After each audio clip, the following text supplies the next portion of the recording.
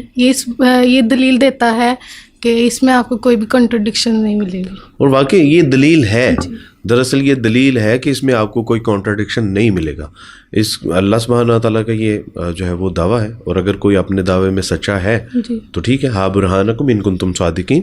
اگر تم اپنے دعوے میں سچے ہو کہ اس میں کوئی تضاد ہے یا یہ اللہ کا کلام، تو پھر دلیل پیش کرو. اور اس کی تعلیمات بہت واضح ہیں کہ ایک اللہ پر ایمان لانا ہے، تمام نبی اکرام پر ایمان لانا ہے، تمام آسمانی کتابوں پر ایمان لانا ہے. الحمدللہ حلال اور حرام میں فرق بتایا ہے. الحمدللہ بالکل. بلکہ اللہ سبحانہ تعالیٰ جب فرماتے ہیں کہ الیوم اکملت لکم دینکم واتممت علیکم نعمتی ورضیت لکم الاسلام دینا، کہ ہم نے تمہارے لیے تمہارا دین مکمل کر دیا ہے اور اس نعمت کو بطور دین تمہارے لیے پسند کر لیا. اور نبی علیہ السلام کی ایک بہت خوبصورت حدیث ہے، آپ نے فرمایا کہ ترکتکم علی ملت بیضاء لیلھا کنہاریھا، کہ میں تمہیں ایک ایسی ملت پہ چھوڑ کے جا رہا ہوں کہ جس کی سیاہ رات بھی دن کی طرح روشن ہے. تو بالکل یہ کتاب مبینہ ہے، یہ فرقان ہے، یہ حق اور باطل کو الگ الگ کرنے والی ہے. تو الحمدللہ اللہ سبحانہ تعالیٰ آپ لوگوں کو جزائے خیر عطا فرمائے.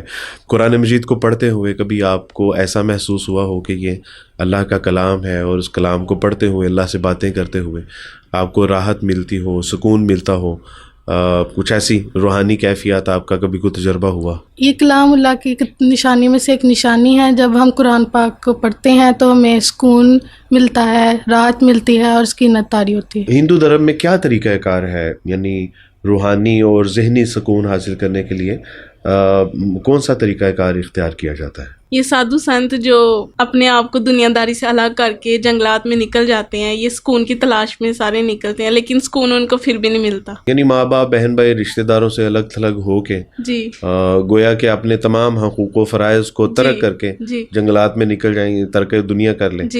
تو لیکن پھر بھی سکون مل جاتا ہے اسے؟ نہیں، سکون پھر بھی نہیں ملتا ان کو. سکون کا تعلق ہے روح سے، اور روح کا تعلق ہے آسمان والے سے. لیکن جب تک آسمان والے کو نہیں مانیں گے اور اس کی نہیں مانیں گے، سکون کہاں سے ملنا ہے؟ اللہ اکبر کبیرہ. اللہ سبحانہ تعالیٰ قرآن میں ارشاد فرماتے ہیں الا بذکر اللہ تطمئن القلوب.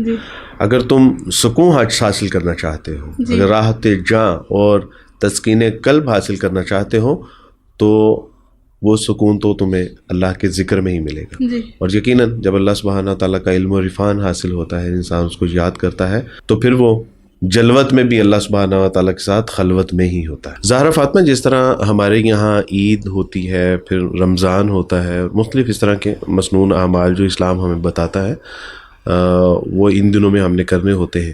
آپ کے یہاں معروف جو تہوار ہیں آپ بتائیں گے کہ وہ کون سے ہیں، کیا ہوتا ہے وہاں پہ؟ جی، دیوالی، لوئی مناتے ہیں، اور ہولی، نوراتر، اور کروا چوتھ، اور رکشا بندھن.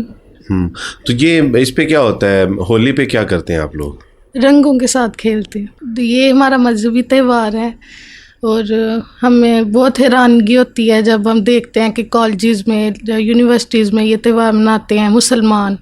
ہم ہندوؤں کے یہ نہیں مناتے ہیں، ہمارا مذہبی تہوار ہے، حالانکہ ہم یہ مناتے نہیں ہیں، تو وہ مسلمان ہو کے یہ تہوار. اس کا مقصد کیا ہوتا ہے اس کو تہوار کو منانے کا؟ یہ ہماری کتابوں میں اس کی تاکید کی گئی ہے کہ رنگوں کے ساتھ کھیلنا اپنے دیوتا کو خوش کرنے کے لیے. یعنی یہ رنگوں کے ساتھ کھیلنا، دیوتاؤں کو خوش کرنا، یہ مقصد ہے اس کا.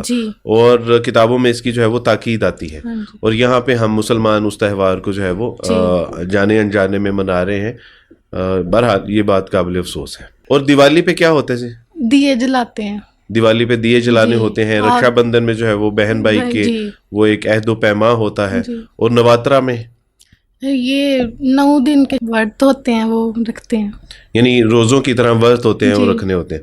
آپ کے یہاں بھی یہ بات ہے کہ جب آپ ورت رکھتے تھے تو کچھ کھانا پینا نہیں ہوتا تھا؟ نہیں، رات کو جب چاند نکلے تو پھر کھانا پینا اس کے ساتھ. تو کروا چوتھ بھی تو کچھ اسی طرح کی ایک رسم تھی کہ وہ شادی شدہ عورتیں رکھتی ہیں. اچھا، وہ شادی شدہ عورتوں کے لیے ہے. ثانیہ، پاکستان میں تقریباً کتنے ہندو آباد ہیں؟ پاکستان میں کم و بیش 50 لاکھ کے قریب ہندو آباد ہیں. زیادہ ان کی تعداد جو ہے وہ کن علاقوں میں پائی جاتی ہے؟ سب سے زیادہ تعداد سندھ میں پائی جاتی ہے، اور اس کے بعد سیالکوٹ, یہ ظفروال, نارووال, ان علاقوں میں جی پائی جاتی ہے. اور ظاہر ہے پھر تھوڑی تھوڑی تعداد میں تو پھر جی پاکستان کے مختلف علاقوں میں یہ پائے جاتے ہیں. جی ظاہر فاطمہ, کیا سمجھتے ہیں کہ پاکستان میں رہنے والے ہندو جو ہیں مسلمانوں کی طرف سے کسی طرح کے مسائل کا سامنا ہے ان کو؟ الحمدللہ کافی عرصے سے ہم پاکستان میں ہندو کمیونٹی کی حیثیت سے رہ رہے ہیں, کبھی ایسا نہیں ہوا کہ مسلمانوں کی طرف سے کوئی برے رویے کا سامنا ہوا ہو. الحمدللہ. لیکن کہا جاتا ہے کہ پاکستان میں اقلیتیں جو ہیں وہ غیر محفوظ ہیں, ہندو ہوں عیسائی ہوں, تو یہ جو ہے وہ یہاں پہ ان کے لیے مسائل ہیں. نہیں, ایسی تو کوئی بات نہیں ہے, ہمیں تو پورے حقوق ملتے ہیں ادھر پاکستان میں. یہ محض ایک پروپیگنڈا ہے, جیسے ہمارے پڑوسی ملک ہندوستان میں اقلیتوں کے ساتھ ہو رہا ہے. الحمدللہ پاکستان میں تو ایسی کوئی صورتحال نہیں ہے. الحمدللہ, اللہ کا شکر ہے.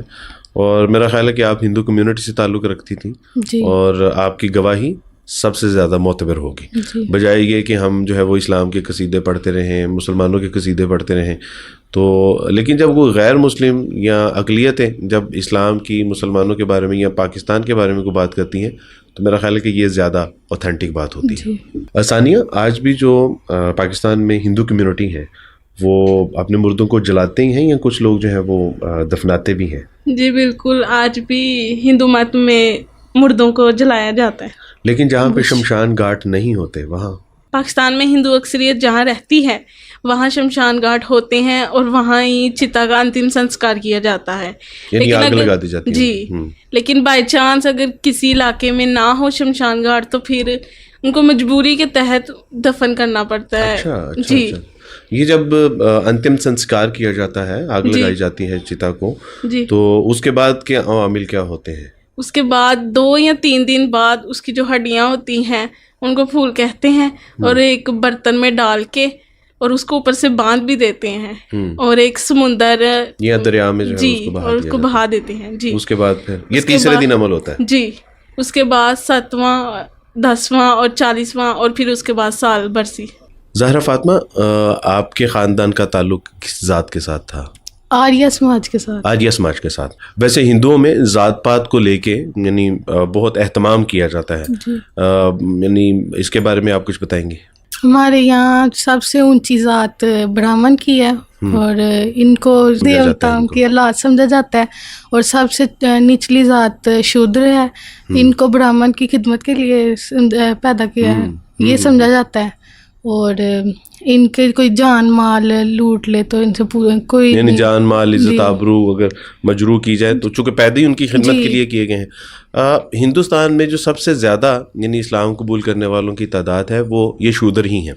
چونکہ اسلام میں الحمدللہ اللہ کا شکر ہے کہ کوئی ذات پات کا تصور نہیں ہے. نبی علیہ السلام نے فرمایا کہ تم میں کوئی یعنی کسی کالے کو گورے کے اوپر, گورے کو کالے کے اوپر, امیر کو غریب کے اوپر, غریب کو امیر, کوئی فوقیت نہیں ہے.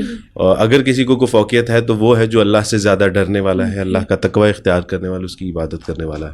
تو شاید یہی وجہ ہے کہ جب غیر مسلموں کو پتہ چلتا ہے کہ اسلام میں کچھ اس طرح کی رسم و رواج نہیں ہے تو الحمدللہ زیادہ متاثر ہوتے ہیں اس سے.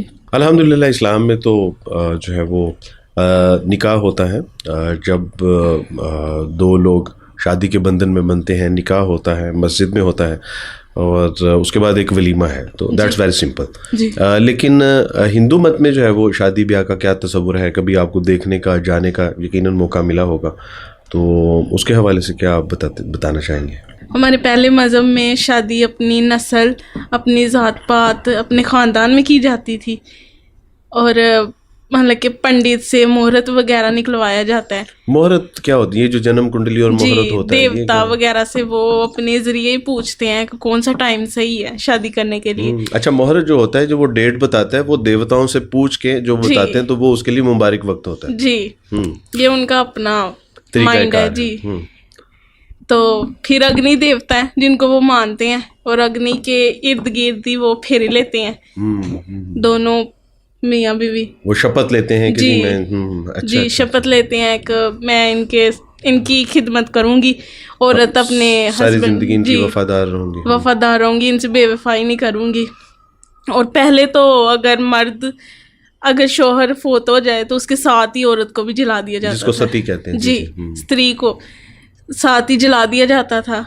اور اب تو ایسا نہیں ہوتا, لیکن اب یہ ہے کہ اس کو سفید کپڑے پہننے پڑتے ہیں اپنی شوہر کی وفات پہ, اور پھر ساری زندگی وہ اسی سفید لباس میں جی, اور میک اپ وغیرہ نہیں کرنا, زیورات یعنی نہیں استری پہننے. کا یا اپنے پتی کے ساتھ عہد ہے کہ میں آپ مریں گے تو میں بھی یعنی آپ کے بعد پھر شادی نہیں کروں گی جی, اور ایسے ہی سمپل لائف گزارنی ہے پھر. یعنی پہلے جلا دیتے تھے تو وہ بیچاری مر جاتی تھی, جی, اب تو وہ جیتے جی مر جاتی, ساری زندگی زندہ رہتی ہے لیکن جو ہے وہ مردوں کی طرح ہی ہے ایک طرح سے. جی بالکل. یہ تصور بھی کر کے کہ اگر ہمارے ساتھ ایسا ہو تو ہماری روح کانپ جاتی تھی کہ یہ عورت کے ساتھ کیسی سراسر ناانصافی ہے. بالکل صحیح بات ہے. اس کے برعکس اسلام میں یہ تصور کیا جاتا ہے کہ وہ میاں بیوی اگر شادی کرتے ہیں تو وہ اگر طلاق لینا چاہے تو وہ طلاق بھی لے سکتے ہیں. یعنی اگر اچھے ان کے حالات نہیں ہیں تو بالکل اگر عورت طلاق لینا چاہے تو وہ طلاق لے سکتی ہیں. اگر وہ ہنسی خوشی رہنا چاہیں تو وہ رہ سکتے ہیں. اگر دونوں میں سے کوئی فوت ہو جائے تو وہ دوسری شادی کر سکتا ہے. یہ وہ اسلام کی تعلیمات ہیں جو عین فطرت کے مطابق ہیں, اور اسی وجہ سے زیادہ تر لوگ اسلام قبول کر لیتے ہیں. اور الحمدللہ بالکل صحیح بات آپ نے فرمائی. ثانیہ, آپ کے خاندان میں پہلے بھی کسی نے اسلام قبول کیا ہے؟ جی بالکل, میرے چاچو تھے, انہوں نے اسلام قبول کیا ہوا پہلے. تو پھر خاندان میں یعنی کیا معاملات کیے ان کے ساتھ؟ خاندان نے پہلے ہی وہ الگ ہو گئے تھے شادی کے تھوڑی دیر بعد ہی, پھر وہ اپنی فیملی کے ساتھ مسلمان ہو گئے, انہوں نے اسلام قبول کر لیا.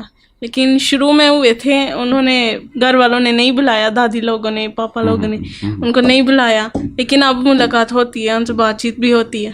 اچھا, الحمدللہ ماشاء اللہ. تو آپ کے اسلام قبول کرنے کی خبر ہے ان کو؟ نہیں, ابھی ہمیں کوئی معلومات نہیں ہے اس بارے میں. ظاہرہ فاطمہ, آپ لوگوں نے ہندو مت اور اسلام کا دونوں کا الحمدللہ مطالعہ کر رکھا تھا, تو کبھی آپ لوگوں نے اس طرح کی کوشش کی ہو کہ اپنے گھر والوں کو کنونس کیا ہو یا ان کو بتانے کی کوشش کی ہو کہ اسلام ایک سچا دین ہے اور ہندو مت یعنی نہ صرف یہ کہ اس میں کافی خرافات ہیں, شرک پر مبنی ہے اور دیگر مسائل ہیں, تو کبھی آپ نے ان لوگوں کو کنونس کرنے کی کوشش کی ہو؟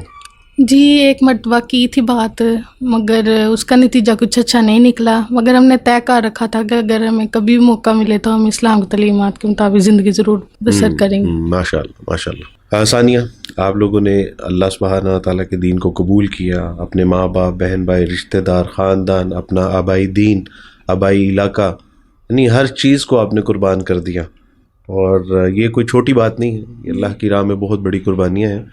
تو کبھی سوچا تھا کہ اسلام کے لیے اتنی بڑی بڑی قربانیاں دے سکیں گے آپ لوگ؟ سچی بات ہے کہ کبھی سوچا تو نہیں تھا کہ اتنی بڑی بڑی قربانیاں دینی پڑیں گی, لیکن اسلام جتنی بڑی نعمت ہے اس کے لیے, اسلام کے لیے, اللہ پاک کے لیے, ان کے دین کے لیے اگر اس سے بھی بڑی بڑی قربانیاں دینی پڑیں تو ہم پیچھے نہیں ہٹیں گے. اللہ سبحانہ تعالیٰ آپ لوگوں کو استقامت عطا فرمائے. ایک بات یاد رکھیں کہ اللہ سبحانہ تعالیٰ اپنے دین کے لیے قربانی مانگتے ضرور ہیں, اللہ آزمائشوں میں, مشکلات میں ڈالتے ضرور ہیں, لیکن اللہ سبحانہ تعالیٰ چھوڑتے نہیں ہیں. تو انشاءاللہ اللہ سبحانہ تعالیٰ ہمارے ساتھ ہیں, ان اللہ ہمانا, اللہ ہمارے ساتھ ہیں انشاءاللہ. اللہ سبحانہ تعالیٰ کبھی ہمیں تنہا نہیں چھوڑیں گے انشاءاللہ. ظاہرہ فاطمہ, اسلام میں آنے کے بعد کیسا محسوس کر رہی ہیں آپ؟ الحمدللہ میں خوش ہوں, اطمینان ہے, قلبی روحانی سکون ہے کہ میں نے اللہ کا دین قبول کیا, اس لیے کہ میں نے اپنے اللہ پاک کو پہچانا ہے, جانا ہے, اور اس پر ایمان لے کر آئی ہوں. ان کی آخری کتاب قرآن مجید پر ایمان لے کر آئی ہوں, ان کے آخری نبی حضرت محمد صلی اللہ علیہ وسلم پر ایمان لے کر آئی ہوں, اس لیے میں اتنا خوش اور اطمینان میں ہوں. اب اگر مجھے موت بھی آ جائے تو مجھے کوئی پرواہ نہیں, کیونکہ میں نے اللہ پاک کے ساتھ بے وفائی نہیں کی. الحمدللہ. جب آپ نے ہندو مت کا مطالعہ کیا, اس سے آپ بیزار ہوئیں, تو اسلام ہی کیوں؟ یعنی سیالکوٹ پٹی سائڈ پہ تو عیسائیت بھی بہت بڑا مذہب ہے, اس کو کیوں قبول نہیں کیا؟ تو ناظرین گرامی, یہ تھی آج کی ایک انٹرسٹنگ ویڈیو. میں تو بڑا شوق رہ گیا ہندو مذہب کے کچھ حقائق سن کے. سیدھی سی بات ہے, جو بھی ہندو مسلمان ہوتا ہے, جو مسلمان ہندو ہوتا ہے نا, اس کو وہ سر پہ رکھتے ہیں ہندو, فوراً بیٹیاں پکڑا دیتے ہیں. اور جو ہندو مسلمان ہوتا ہے نا, تو ہمارے مسلمان بہت زیادتی کرتے ہیں, یہ ذہن میں رکھیے گا.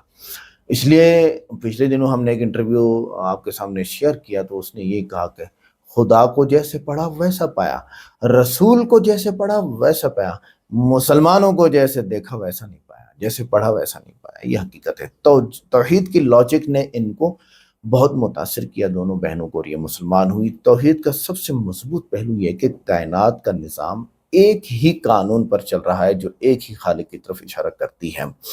اگر کئی خدا ہوتے تو ظلم بگڑ جاتا. یہی لاجک قرآن پاک میں اللہ تعالیٰ نے خود ارشاد فرمایا لو کان فیہما آلہۃ الا اللہ لفسدتا. اگر زیادہ خدا ہوتے کائنات میں تو ساری درہم برہم ہو چکی ہوتی. اچھا، اسلام میں عورت کا مقام اور جو اسلام سے پہلے عورت کو بے مقامی اور ظلم کیا گیا وہ آپ کے سامنے آتے ہیں. اسلام سے پہلے بیوہ عورت کو منحوس سمجھا جاتا تھا اور سخت زندگی دی جاتی تھی. جیسے ہندو مذہب میں بھی اسی طرح ہے. اسلام نے بیوہ کو عزت دی اور اس کے دوبارہ شادی کو جائز بلکہ پسندیدہ قرار دیا. اچھا، والذین یتوفون منکم ویذرون ازواجا یتربصن بانفسہن اربعۃ اشہر وعشرہ. جن عورتوں کے خاوند فوت ہو جائیں تو 4 مہینے 10 دن وہ سوگ منائیں گی، یعنی غم میں رہیں گی. خوشبو نہیں لگا سکتی، نئے کپڑے نہیں پہن سکتی، گھر سے باہر نہیں نکل سکتی. اور اس کا مین مقصد ہے کہ پچھلے خاوند کا جو فوت ہوا ہے اس کا بچہ تو نہیں ہے پیٹ میں، ٹھیک ہے، اور بعد میں وہ جائیں دوسری جگہ شادی کر لیں.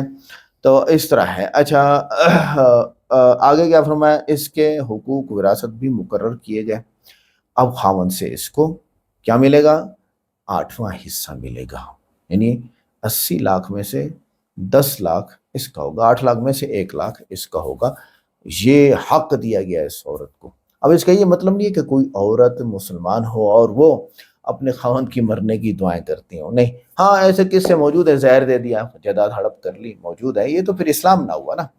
اچھا، بیٹی کی قدر. قدیم زمانے میں بیٹی کو زندہ دفن کیا جاتا تھا. مجھے ایک صحابی کا وہ واقعہ یاد آ رہا ہے. رسول اللہ صلی اللہ علیہ وسلم کے سامنے بیٹھ کے یا رسول اللہ میرا یہ گناہ معاف ہوگا، میرا یہ گناہ معاف ہوگا کہ میں اپنی بیٹی کو زندہ دفن کرنے کے لیے لے جا رہا تھا اور بیلچہ اس کے ہاتھ میں تھا، اور جب میں نے اسے قبر کھودنے کے لیے بٹھایا پاس میں تو وہ میرا پسینہ بھی پہنچنے آیا کر رہی تھی اور میں نے اسے زندہ دفن کر دیا.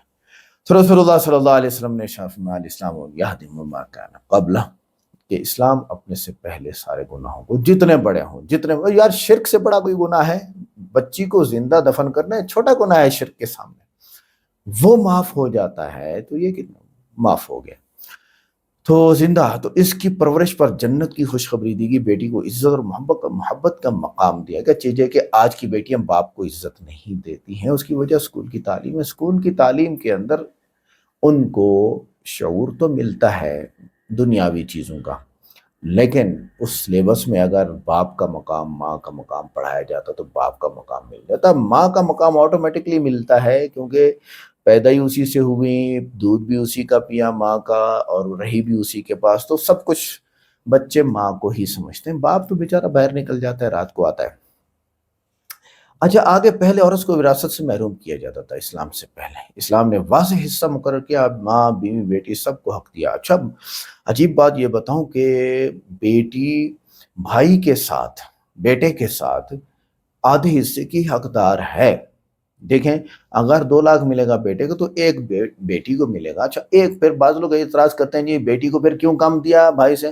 بھائی کے اوپر 4 عورتوں کی ذمہ داری ہے. ماں کا خیال رکھے گا، باپ مرا ہے نا، اور بھائی کا، ماں کا خیال رکھے گا، بہن کا خیال رکھے گا، اپنی بیوی کا بھی خیال رکھے گا، اپنی بیٹی کا بھی خیال رکھے گا، تو اس کو تو ڈبل ملتا ہے.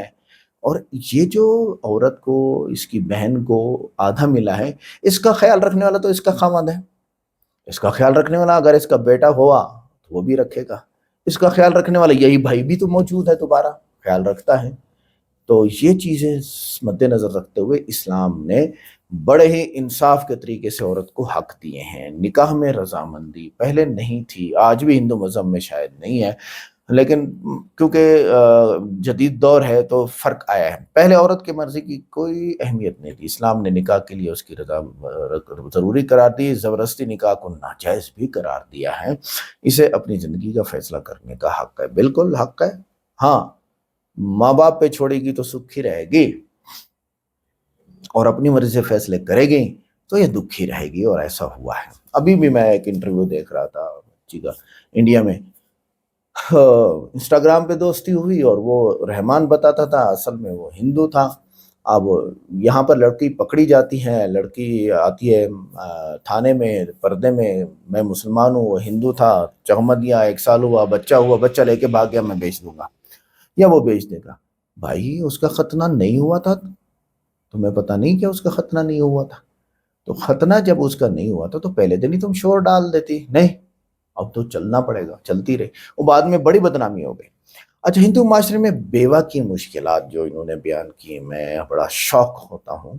پہلے تو یہ تھا کہ خاوند مرا ہے تو عورت کو بھی جلا دو. اوفو اوفو اوفو، لا تعذبوا خلق اللہ. قرآن حدیث پاک میں حضرت محمد صلی اللہ علیہ وسلم نے ارشاد فرمایا، اللہ کی مخلوق کو عذاب مت دو. آپ کسی کو زندہ نہیں جلا سکتے، ذہن میں، چاہے سانپ ہی کیوں نہ ہو، چاہے بچھو کیوں نہ ہو، چاہے چینٹی کیوں نہ ہو، یہ ذہن میں رکھیے گا. اب ان کو مار سکتے ہیں. اچھا، بیوہ عورت کو معاشرے سے الگ کر دیا جاتا تھا، اسے خوشیوں میں شریک نہیں ہونے دیا جاتا. آج بھی ہندو مذہب میں یہ، اور ایک زندہ لاش کی طرح زندگی گزارتی ہے، یہ اس کے لیے شدید ذہنی. سفید لباس پہنے گی، خوشی میں شریک نہیں ہوگی، یہ غلط ہے بھائی. آگے چلے. اکثر بیوہ کو دوبارہ شادی کی اجازت نہیں ہوتی ہندو مذہب میں، اسے پوری زندگی اکیلے گزارنی پڑتی ہے. لیکن اب ایکٹ پاس ہوئے ہیں، یہ اچھی بات ہے. وہ جدید دور کی باتیں ان کے ذہن میں ٹھہری ہیں. بیوہ کو صرف سفید لباس پہننے پر مجبور، زیور اور زیبائش سے روکا جاتا ہے، زندگی کو بوجھ بنا دیا، اس کی آزادی سلب کر دی جاتی ہے. اس کا کیا قصور؟ اللہ نے اس کے خاوند کو مارا ہے تو اس عورت کا کوئی قصور نہیں ہے، اس کے لیے اور خاوند ہیں، موجود ہیں. معاشی مشکلات کتنی ہوتی ہیں اس بیوہ عورت کے لیے. الحمدللہ، بیوہ عورت کے لیے کوئی مالی سہارا نہیں اسلام نے دیا. وہ دوسروں پر منحصر ہو جاتی ہے، اس کی عزت نفس متاثر ہوتی ہے. یہی عورتیں پھر برتن مانجتی ہیں گھروں میں. اللہ حفاظت فرمائے. مذہبی دباؤ، بیوہ کو منحوس سمجھا جاتا ہے، اسے مذہبی رسومات میں شامل نہیں کیا جاتا، اس کی تذلیل ہوتی ہے. اسلام نے ہر عورت کو برابر عزت دی. قوم پرستی، نسل پرستی، تعصب، یہودیت کا ذکر. کچھ مذاہب میں مخصوص قوم کو برتر سمجھا گیا، جیسے بعض یہودی گروہ خود کو چنیدہ کہتے ہیں. نحن ابناء اللہ و احباؤہ، نبی علیہ السلام کے دور میں بھی کہتے تھے کہ ہم تو اللہ کے بیٹے ہیں اور ہم ہی اسی کے محبوب ہیں. آج بھی یہی سمجھتے ہیں، اور گناہ کتنے بڑے کر رہے ہیں. او بھائی، 60 لاکھ یہودی ہٹلر نے قتل کیے ہیں، یہ 60 کروڑ قتل کر چکے ہیں یہودی مسلمانوں کو. 60 کروڑ مسلمان، میرا اندازہ ہے 60 کروڑ مسلمان مار ڈالے ان لوگوں نے. کدھر بیٹھے ہو آپ لوگ؟ توبہ ہے. یہ سوچ دوسروں کو کمتر سمجھنے کا باعث بنتی ہے. اسلام نے اس تصور کو رد کیا اور کہا کہ سب انسان برابر ہیں، فضیلت صرف تقوی سے ہے، نہ کہ نسل سے. اسلام میں عبادت کا تصور ہے. اسلام میں عبادت کا سب سے خالص طریقہ سجدہ ہے، جہاں بندہ براہ راست اپنے رب کے سامنے جھکتا ہے. یہ عاجزی اور مکمل اطاعت ہے، اس میں کسی واسطے یا مخلوق کی ضرورت نہیں. یہ صرف ایک ہی اللہ کی عبادت کرے، ایک ہی اللہ ہے جو اس کے لائق ہے. اب یہ دیکھیں، عبادت کے جتنے بھی طریقے باقی مذاہب میں، وہ کیوں غلط ہیں. عبادت کا مطلب ہوتا ہے سب سے آخری درجے کی عاجزی، اور وہ کس کے لیے؟ اے اللہ، میں تیرا بندہ ہوں، اس لیے میں سجدہ کر رہا ہوں. نہ تو اس سے زیادہ بڑی کوئی عبادت ہے سجدے سے، اور نہ ہی اللہ سے بڑا کوئی اس کے لائق ہے. یہ سجدہ ایک سب سے بڑی عبادت ہے، اور صرف ایک ذات کے لیے ہے، وہ اللہ کے لیے ہے. باقی سارے طریقے پرساد ہو گیا جناب والا، ناریل ہو گیا جناب والا، دودھ ہو گیا. آپ نے سنا نہیں کہ ایک عورت اس لیے مسلمان ہوئی کہ بت کے سامنے بلی نے آ کے پیشاب کیا، بدبو ہوگی کہ یہ اپنے آپ کو گندگی سے پاک نہیں کر سکتا، یہ کیا خدا ہوگا. تو یہ بات سچی ہے. بعض مقامات میں فلسفیانہ ابہام پایا جاتا ہے، واضح توحید کا تصور ہر جگہ نہیں ملتا، تشریعات مختلف اور متضاد ہیں، یہ عام انسان کے لیے سمجھنا مشکل ہے. مختلف مذہبی کتابوں میں یہ مسائل ہیں، لیکن اسلام میں ایسا نہیں ہے. رامائن اس میں بعض کرداروں کے فیصلے اخلاقی سوالات اٹھاتے ہیں، مثلا سیتا کا امتحان یا عدل کے معیار میں بحث پیدا کرتا ہے. اسلام میں انصاف واضح ہے. گیتا میں بھی کافی سوالات ہیں. گیتا میں جنگ اور کرم کا فلسفہ پیچیدہ انداز میں بیان ہوا ہے. اسی وجہ سے ہندو چھرے لے کے پھر رہے ہیں اور بہت جھگڑالو ہو چکے ہیں اس وقت. عام آدمی کے لیے اس کی عملی رہنمائی مشکل ہو سکتی ہے، یعنی کہ پنڈتوں نے انف کر دیا. اب پنڈتوں کے اپنے اوپر کیا آیا ہوا ہے جنگلوں میں جا کر سکون کی تلاش کرنا. کچھ لوگ سکون کے لیے دنیا چھوڑ کر جنگلوں میں چلے جاتے ہیں، لیکن اصل سکون دل کے اندر ہوتا ہے، جگہ بدلنے سے نہیں. اسلام سکھاتا ہے کہ دنیا میں رہ کر اللہ سے تعلق مضبوط کریں. اصل کامیابی توازن میں ہے، نہ کہ فرار میں. یہ تو آپ بھاگ رہے ہیں، یعنی آپ کی ڈیوٹی لگے، کسی تنخواہ ملازمت لگے، کہیں پہ آپ جاب شروع کرتے ہیں تو ان کے پابند ہیں. آپ مذہب پہ آتے ہیں تو آپ پابند ہیں، آپ مخلوق کے اندر رہ کے اللہ کی عبادت کرتے ہیں. آپ جب جنگل میں چلے گئے تو آپ نے پابندی تو ہٹا دی اپنے سے. یہ کون سا سکون ہے، یہ کون سی عبادت ہے، یا یہ کون سا مذہبی تصور ہے؟ قرآن پاک میں اللہ تعالیٰ نے ارشاد فرمایا رہبانیت نبتدعوها ما کتبناها علیہم، کہ یہ جو انہوں نے رہبانیت اختیار کی ہے. عیسائیوں میں راہب تھے، وہی کیا کرتے تھے، شہر سے نکل کے کمرہ بنایا، کمرے کے اوپر دوسرا کمرہ بنایا، اکیلا پڑا ہوا ہے، کھانا شانا کوئی دے جائے گا، ٹھیک ہے. بعد میں یہی عیسائی راہب تھے جنہوں نے رہبانیت اختیار کی، تو لوگوں کو کہتے جاؤ جتنے گناہ کرنے کرو، پیسے دے جایا کرو. لگا پتہ؟ اس لیے میں اپنے شاگردوں کو یہی کہتا ہوں کہ آپ پڑھو، عمل کرو، کماؤ اور اپنا کھاؤ، سر اٹھا کے جیو. اور یہ صحیح طریقہ ہے. رسول اللہ صلی اللہ علیہ وسلم نے ایسا ہی کیا. ہاں، نبوت کے بعد اجازت نہیں تھی آپ کو کمانے کی، بلکہ کام کرنے کی تھی، تو آپ نے نہیں کیا. تو کہنے کا مقصد یہ ہے کہ یہ رہبانیت ہندوؤں نے اور عیسائیوں نے اپنے اوپر خود مسلط کی. اللہ کی طرف سے ایسا کبھی حکم آیا ہی نہیں پچھلی امتوں میں. آج کی ویڈیو کیسی لگی؟ ویڈیو کو لائک کریں، چینل کو سبسکرائب کریں، ویڈیو کو واٹس ایپ پہ ضرور شیئر کریں، کمنٹ کر کے بتائیے گا ویڈیو کیسی لگی. ملتے ہیں نیکسٹ ویڈیو میں. السلام علیکم.